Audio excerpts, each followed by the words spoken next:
আমার মরণ কালে আইসো নবী কিনারে, ও প্রাণের হাবিব গো, আমি নয়ন জুড়াই দেখব শুধু তোমারে।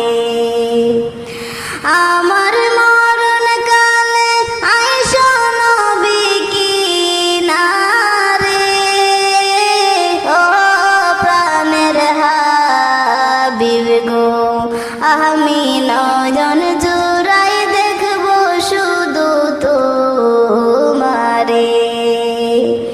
আমায় যখন রাখা হবে অন্ধকার কবর